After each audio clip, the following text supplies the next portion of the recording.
जय हिंद मेरे प्रिय बंधुओं, आप सभी को मेरा बहुत बहुत नमस्कार। उम्मीद है कि आप सब बहुत ही बेहतर होंगे, जिंदाबाद जबरदस्त होंगे और अपने अपने अध्ययन और अध्यापन में पूरी तरीके से मस्त होंगे, व्यस्त होंगे।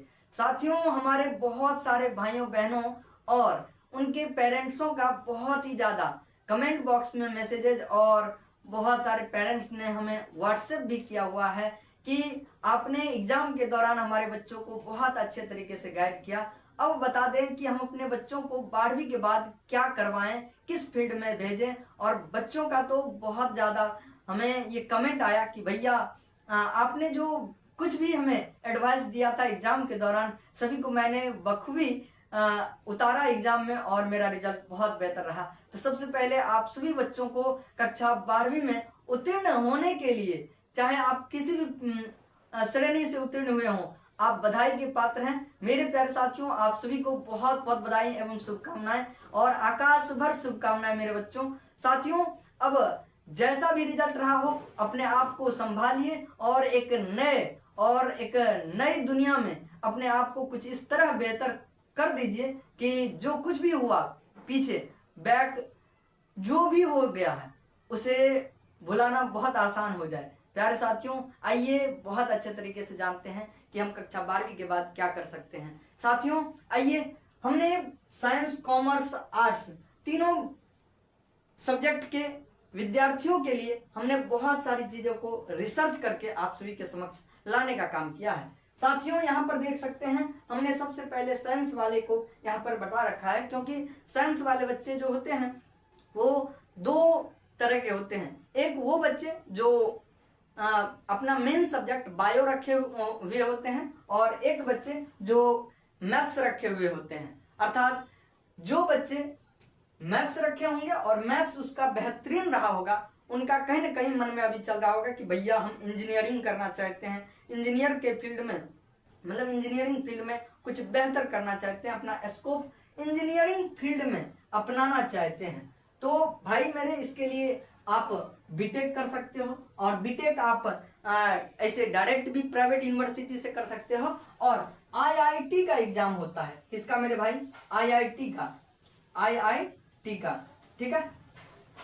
तो आईआईटी का एग्जाम आप दे सकते हो और उससे जो आपको कॉलेजेस मिलेंगे उसमें आप जाकर के बीटेक कर सकते हो, चाहे वो किसी भी फील्ड में हो, ठीक है। उसके बाद मेरे भाई, आप जस्ट 12th के बाद डिप्लोमा भी कर सकते हो। डिप्लोमा अर्थात जो पॉलिटेक्निक वगैरह होता है, तो ये सब आप कर सकते हो, ठीक है। उसके बाद मेरे भाई, जो भी मेडिकल फील्ड में जाना चाहते हैं, अर्थात बायो वाले छात्र हैं, वो क्या करेंगे? तो मेडिकल वाले फील्ड में जब आप सबसे बड़ा सपना होता है आज के दौर में बच्चों का कि भैया हम जब डॉक्टर्स को देखते हैं तो बहुत ही अच्छा फील होता है और कहीं ना कहीं ये लगता है कि काश हम इस जगह होते तो कुछ अलग ही मजा होता। तो बाबू मेरे, अगर आप एमबीबीएस बनना चाहते हो मेडिकल फील्ड में, तो आपको नीट क्रैक करना होगा। क्या? नीट क्रैक करना होगा। नीट, आप जानते हैं कि नीट एक एग्जाम होता है जो एनटीए के द्वारा, किसके? नेशनल टेस्टिंग एजेंसी, एनटीए के द्वारा लिया जाता है। वो ये आईआईटी भी एनटीए के द्वारा ही लिया जाता है और नीट भी, ये मैथ्स वाले के लिए होता है और ये बायो के लिए। आप नीट जब देते हैं तब आपको एक कॉलेज मिलता है और 4 साल का आपका कोर्स होता है। फिर आप जो है इस 4 साल के कोर्स के बाद जो है कुछ मतलब कि उसके बाद ट्रेनिंग वगैरह होते हैं, फिर आप एमबीबीएस बनते हैं, ठीक है। उसके बाद अगर आप एमबीबीएस बनना चाहते हैं नीट क्रैक करने के बाद, तो एक लंबा समय होता है। अगर आप नीट क्रैक नहीं कर पाते हैं तो भी बहुत सारे कॉलेजेस हैं जहां आप प्राइवेट जो है प्राइवेट से कर सकते हैं एमबीबीएस, ठीक है। उसके बाद आप बीडीएस कर सकते हैं, नर्सिंग कर सकते हैं। मेरे प्यारे साथियों, अगर आप मेडिकल फील्ड में नीट नहीं कर पाए तो आप पैरामेडिकल कर सकते हैं, ठीक है। और पैरामेडिकल में भी बहुत सारे और बहुत अच्छा स्कोप होता है। साथियों, आप लैब टेक्नीशियन बन सकते हैं, ठीक है, फार्मा हो सकते हैं। तो ये सब बेहतर है बायो वाले के लिए। भाई मेरे, बहुत सारे ऐसे बच्चे हैं जो हमारे तरह हैं और मिडिल क्लास फैमिली से बिलोंग करते हैं। साथियों, उनके लिए क्या है? तो आप बीएससी कर सकते हो। क्या मेरे बाबू? बीएससी कर सकते हो, अर्थात बैचलर ऑफ साइंस जो है वो बीएससी कर सकते हैं। ये मिडिल क्लास फैमिली के बच्चे के लिए बहुत ही अच्छा स्कोप है, क्योंकि आप अगर देखें साइंस बैकग्राउंड से रहे हैं, इंजीनियरिंग करना चाहेंगे, आईआईटी कॉलेज में जाएंगे या फिर बीटेक करेंगे किसी भी कॉलेज से, तो आपको कहीं ना कहीं बहुत ज़्यादा उसमें पे करना होता है अमाउंट। और ये हमारे मिडिल क्लास के जो भी पेरेंट हैं वो इसको नहीं झेल पा सकते हैं। हमें ऐसा लगता है, क्योंकि हम भी एक मिडिल क्लास फैमिली से आ रहे हैं भाई मेरे, इसलिए मैं बता रहा हूँ, प्रैक्टिकली आप सभी को बता रहा हूँ। साथियों, हमने भी एग्जाम करेक्ट किया। अब एक चीज और होता है मेरे भाई कि कई भाई कहेंगे कि भैया हम तो नीट करेक्ट करते हैं, तो कहीं ना कहीं अगर हमें सरकारी कॉलेज मिल गया तब तो बल्ले बल्ले है। हाँ मेरे भाई, बहुत अच्छा है। ये मैं उस चीज को नहीं बता रहा जो आपको कम परसेंट में मिल रहा है। साथियों देखिए, नीट अगर क्रैक करते हैं, आपका अच्छा खासा रैंक रहता है, तो आप 500 रुपये आपको लगेगा मात्र कॉलेज फी। नीट क्रैक करते हैं तो एमबीबीएस बनने के लिए 500 रुपये ऐसा लग सकता है। अब इसके बारे में ज्यादा जानकारी हम स्पेशली ऑल अबाउट नीट करके देंगे उसमें, ठीक है। तो मेरे भाई, सरकारी कॉलेज में ये होता है, लेकिन वो करना मुश्किल हो जाता है थोड़ा, और मिडिल क्लास फैमिली के बच्चों के लिए टाइम देना, टाइम टेकिंग बहुत ही ज़्यादा ये हो जाता है कि वो टाइम नहीं दे सकते। 2 साल 1 साल ड्रॉप लेकर के तैयारी नहीं कर सकते, तो वो नीट या फिर आईआईटी के जैसे कॉलेज में जा करके कम फीस में कैसे पढ़ेंगे। तो मिडिल क्लास फैमिली के बच्चों के लिए होता है कि वो सिंपल बीएससी करें और उसके साथ कॉम्पिटिटिव एग्जाम की तैयारी करें। और ये कॉम्पिटिटिव एग्जाम जैसे आप यूपीएससी कर सकते हैं मेरे भाई, क्या UPSC, union public service commission, ये आप कर सकते हो। बहुत सारे मेरे बच्चे जो खास तौर पर हमारे बिहार के हैं, उनका तो सपना होता है आईएएस आईपीएस बने। साथियों, उसके बाद एसएससी होता है, स्टाफ सिलेक्शन कमीशन, इसी से आप इनकम टैक्स ऑफिसर बनते हैं, क्या इनकम टैक्स ऑफिसर। उसके बाद एएसओ वगैरह बनते हैं, इसके बाद आप सीबीआई ऑफिसर बनते हैं। तो ये सब एसएससी के द्वारा ही एग्जाम लिया जाता है और फिर वो पोस्ट मिलता है, ठीक है। तो आपको भी स्टार लगाने का सपना है, इनकम टैक्स ऑफिसर बनना चाहते हैं, जीएसटी इंस्पेक्टर बनना चाहते हैं, तो आप एसएससी का प्रिपरेशन करते हैं। भाई मेरे, ये भी आसान नहीं है, डेडिकेशन के साथ आप को इसका प्रिपरेशन करना होगा, फिर जाकर के होगा ये।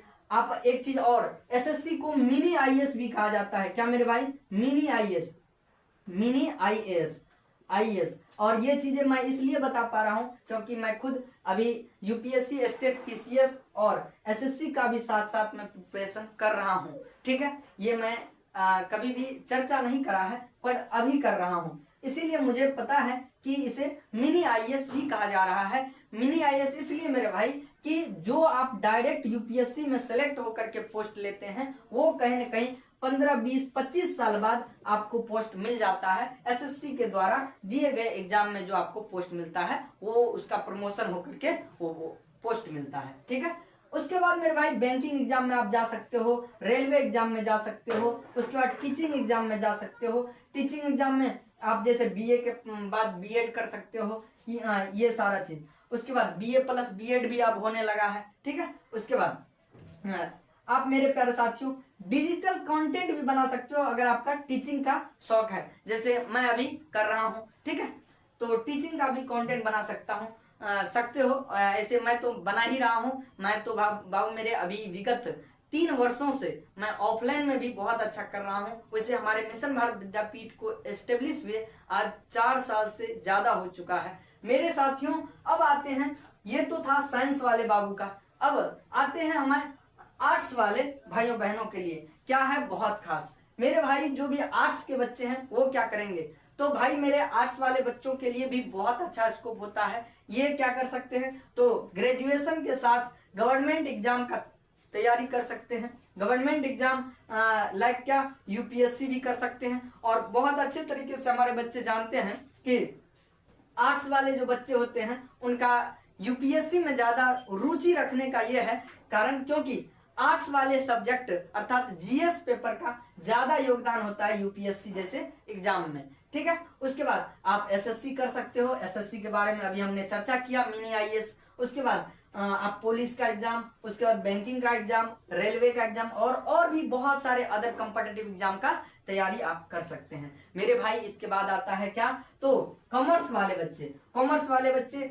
जो भी होंगे उसके पास है अभी बीकॉम कर ले वो, और साथ में कॉम्पिटिटिव एग्जाम का भी तैयारी कर सकते हैं। इसके बाद सीए बन सकते हैं, सीएस, सीएमए, उसके बाद बैंकिंग फील्ड में भी जा सकते हैं और यूपीएससी भी कर सकते हैं, एसएससी भी कर सकते हैं, अभी जो हम बता रहे थे मिनी आईएएस वाला बात, ठीक है। उसके बाद मतलब जो भी आप किसी भी फील्ड से हैं, साइंस, कॉमर्स, आर्ट्स, किसी भी स्ट्रीम से हैं, तो आप कॉम्पिटिटिव एग्जाम की तैयारी बहुत आसानी से कर सकते हैं। उसके बाद ये खास हो जाता है सीए वगैरह। सीए मतलब चार्टेड अकाउंटेंट। मेरे भाई कोई भी कंपनी है, बड़ा से बड़ा कंपनी, उसमें अगर चार्टेड अकाउंटेंट ना हो तो बॉस का भी नहीं चलता है, और चार्टेड अकाउंटेंट के सामने बॉस का भी कुछ नहीं है। मेरा मानो तो मैं मतलब कि ये आप सभी को बहुत अच्छे तरीके से रिसर्च के साथ बता रहा हूँ, और आप भी बहुत अच्छे तरीके से समझ पाओ कि चार्टेड अकाउंटेंट का क्या वैल्यू होता है मेरे भाई। चार्टेड अकाउंटेंट आप बनते हो तो बहुत ही अच्छे तरीके से और बहुत अच्छे सैलरी के साथ आप जो है अपने आप को सर्वाइव करेंगे। प्यारे साथियों, अब इतने सारी चीजों को जानने के बाद मैं एक चीज और कहना चाहूंगा कि क्लास 12 के जस्ट बाद एक एग्जाम होता है क्लैट। क्या होता है? क्लैट। ये इसको हम अलग से लिखते हैं, क्लैट। ये क्लैट से आप क्या लॉ कर सकते हो? क्या कर सकते हो मेरे भाई? लॉ कर सकते हो। ये लॉ क्या होता है भैया? तो लॉ तो आप जानते हैं, लॉयर बनने के लिए लॉयर का क्या होता है कोर्ट में, क्या आप कोर्ट कचहरी में इतना पैसा छाप सकते हो लॉयर बन करके जिसका कि कोई वर्णन नहीं है। मेरे प्यारे साथियों, तो क्लैट का एग्जाम आप क्रैक कर सकते हैं और फिर उसके बाद किसी भी कॉलेज से लॉ से ग्रेजुएशन कर सकते हैं और बेहतर सैलरी प्राप्त कर सकते हैं। मेरे भाई कोई भी फील्ड हो बहुत ही बेहतर है, आप किसी भी फील्ड से बहुत अच्छा कर सकते हो। और आज के टेक्नोलॉजी के दौर में आपको मेरे भाई एक चीज मैं सजेस्ट करना चाहूंगा एज अ ब्रदर और एज अ मित्र। आपने हमें बहुत सहयोग किया है और आपने हमें देखा है कि हम किस तरीके से अपने इस सोशल मीडिया प्लेटफॉर्म पर अपने आप को सहेजा है, ग्रोथ करा है। तो उसमें बहुत ज़्यादा जो योगदान रहा है आपके पब्लिक स्पीकिंग का, आप हमारे बोलने के शैली को देख सकते हो। और मेरे भाई मुझे ये कभी भी घमंड नहीं हुआ है कि मैं सबसे अच्छा हूँ या फिर बहुत अच्छा बोलता हूँ। मेरे बहुत सारे ऐसे मित्र हैं, मेरे ऐसे बहुत सारे मित्रवत गुरुजी हैं जो हमसे मित्रवत भाव रखते हैं और उनका बहुत बड़ा कृपा रहा है। उन सभी गुरुजी जब हमें बताते हैं, वो सभी गुरुजी, कि बाबू तुम्हारा बोलने का स्टाइल हमें बहुत अच्छा लगता है, तो मैं बहुत अपने आप को गर्व महसूस करता हूँ। मेरे भाई आप बोलने के लिए सीखो, आप पब्लिक स्पीकिंग में इंग्लिश भी सीख सकते हो स्किल के तौर पर। आपके पास स्किल होना बहुत बहुत आवश्यक है। स्किल में आप आज के दौर में डिजिटल कंटेंट क्रिएट अगर करना चाहते हो, अगर अपना फेस नहीं दिखाना चाहते हो, तो आप एडिटिंग कर सकते हो, आप थंबनेल बना सकते हो, आप ग्राफिक डिजाइनिंग जिसे कहते हैं ग्राफिक डिजाइनिंग सीख सकते हो, वीडियो एडिटिंग सब अगर खतरनाक करते हो तो आज की दुनिया में आपको पैसे कमाने से कोई नहीं रोक सकता है। अगर आपको ये जितने भी स्किल होते हैं ऑनलाइन डिजिटल कंटेंट क्रिएटर के लिए, वो अगर आप स्किल सीख लेते हैं तो शायद अगर आपके पास ये डिग्रियां ना हो, मतलब बीएससी या फिर मेडिकल क्षेत्र में एमबीबीएस वगैरह ना करें आप, तो भी बहुत अच्छे से सर्वाइव कर पाओगे। और मेरे भाई जो भी बच्चे हैं और मिडिल क्लास फैमिली से हैं, तो मेरा मानो तो अपने कैपेसिटी के अनुसार हमें लगता है कि आप बीएससी कर लो। और बीएससी में भी जो भी बच्चे अगर बायो है साथ में, तो बीएससी इन एग्रीकल्चर कर ले, बहुत अच्छा है। बाकी चीजें हम बाद में भी चर्चा करते रहेंगे। मेरे प्यारे साथियों, आप इस पर विचार करना, अगर मिडिल क्लास फैमिली के बच्चे हो तो बहुत अच्छे तरीके से इसको करना, क्योंकि इसमें आपको बहुत ज़्यादा समय लेगा और तैयारी करने में भी। अगर आप अभी से एक्सपर्ट हैं तो आपको अगर कोई हेल्प कर रहा है आगे बढ़ने में तो आप कर सकते हो। मेरे भाई आप पर ये सारा अब जाता है कि आप इसको किस तरीके से डिसाइड कर पाते हैं। मेरे भाई मेरा ये मेन मकसद था आप सभी के कमेंट को देख करके और हमारे बहुत सारे पेरेंट्स के मैसेजेस को देख करके कि उसे एक दिशा दे दे ताकि वो सोच सके सही तरीके से। तो आप इस फील्ड में सोचें कि आपको क्या बेहतर लगता है और कैसे किया जाए। आप अब इतना बुद्धिजीवी हो चुके हैं मेरे भाई कि आप खुद से भी बहुत सारी चीज़ों को सर्च कर सकते हो और सीख सकते हो मेरे भाई। बहुत सारा रिसर्च आप खुद भी कर लें, ठीक है। आज चैट जीपीटी जेमिनाई की दुनिया में आप इस दुनिया के चकाचौंध में फंसे नहीं, एक बेहतर विकल्प चुने और अपने आप को उसमें झोंक दें और आपका जो मेहनत होगा वो आपके सफलता को आपके कदमों में ला करके खड़ा कर देगा। याद रखना कि अगर आप किसी भी चीज को शिद्दत से चाहते हो तो पूरी कायनात आपको उससे मिलाने की कोशिश में जुट जाती है। ओम शांति ओम का ये डायलॉग याद रखना मेरे भाई। अपने आप को झोंक दो, अपने आप को उसमें इस तरीके से लगा दो, भिरा दो कि आज से 1 साल 2 साल 3 साल बाद अगर आप से कोई भी मिले तो वो आपके अहमियत को समझे, ठीक है। आज मेरे भाई ये जो भी सोशल मीडिया पर स्टेटस वगैरह वगैरह जो भी लगाते हैं उससे आपको आपका जीवन निर्धारित नहीं होता है, उससे आपका कोई स्टेटस नहीं बनता है मेरे भाई। वाकई में अगर स्टेटस लगाना है, स्टेटस बनाना है तो मेहनत करो और अपने जीवन में एक बेहतर विकल्प को चुन करके उस पर मेहनत करो मेरे भाई। Have a nice day and wonderful time. God bless you. जय हिंद। मिलते हैं नेक्स्ट सेशन में। धन्यवाद।